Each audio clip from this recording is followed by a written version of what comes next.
Hello, my name is David Malin, and I'm the instructor for Computer Science E1, Understanding Computers and the Internet at Harvard University's Extension School.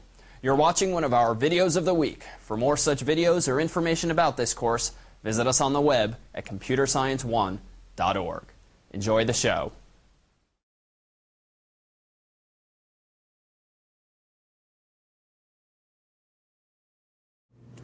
Hello, my name is Ray Diaz, one of the TFs for Computer Science E1. Welcome to our video of the week. Today we're going to talk about disinfecting your PC with a little program called Spybot Search and Destroy. As we've mentioned in other videos of the week, and as no doubt you may have heard either through personal experience, the news, or other media outlets, there's a world of nasty software out there. Viruses, adware, spyware, so on and so forth. And for specifically addressing adware and spyware, there are several solutions available, one of which is Spybot Search and Destroy. So let's go ahead and download it and show you how it works.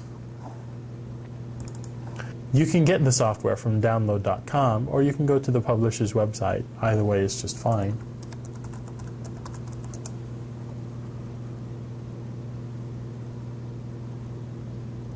Here I'm just going to type in Spybot.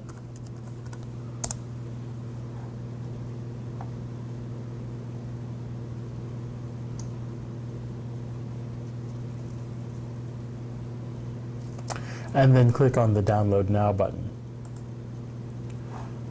Once I've downloaded the software, I can just double click on it to start installation. Most folks will do just fine accepting all the defaults for the installation, essentially just clicking OK or Next whenever prompted. The first time you run Spybot Search and Destroy, it's going to take you through basically a setup wizard. These steps are optional, but they're there for your convenience. I'm just going to go ahead and skip through the setup wizard and start using the program.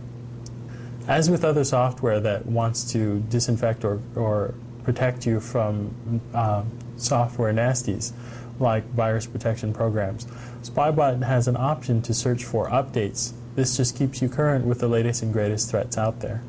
I'm going to click on the Search for Updates button, and you can see here there's a lot of updates available. I'm just going to go ahead and check them.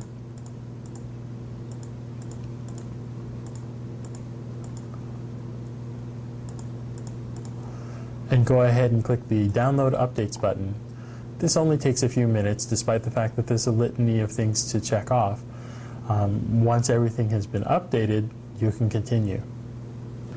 While we're waiting for that to update, I think it's worth mentioning that adware and spyware running on your system tends to use up system resources that really we'd all rather be put to what we're doing.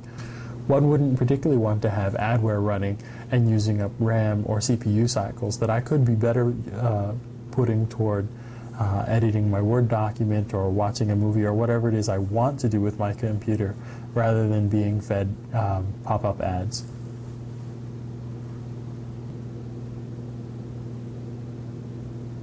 One of the nifty things about Spybot Search and Destroy is that it's a freely available program that you can install on any PC. And when you're downloading updates, sometimes, depending on the nature of the update, Spybot will want to restart itself. Just go ahead and let it, and that's fine. Once updates are complete, one of the nifty things Spybot specifically does is it has this immunize feature. So if I click on the immunize shield over on the left-hand side, it'll tell me that it can block certain bad addresses.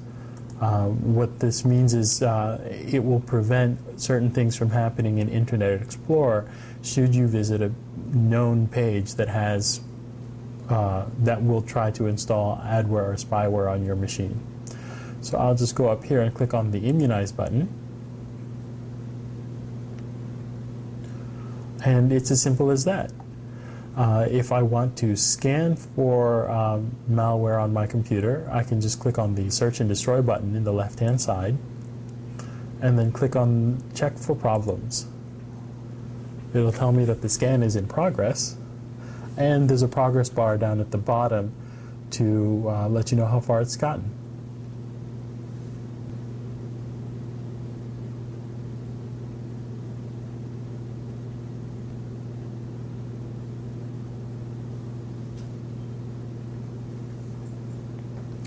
When Spybot finds things that are wrong, it will notify you in the main window in red lettering, conveniently enough.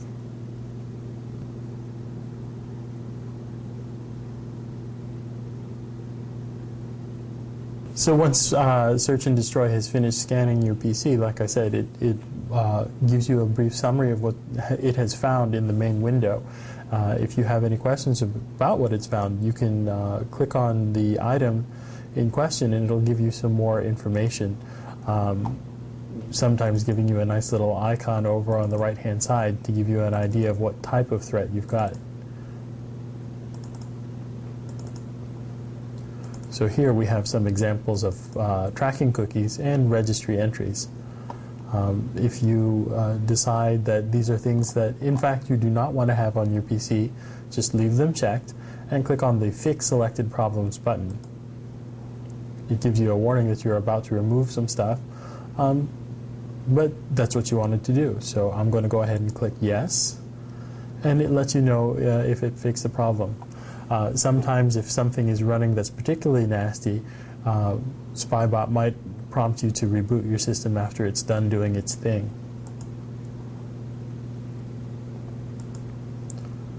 If I've decided that I've removed something that I shouldn't, I can click on the Recovery button and set things back the way they were by checking the appropriate item that I want to restore, and then clicking on Recover Selected Items.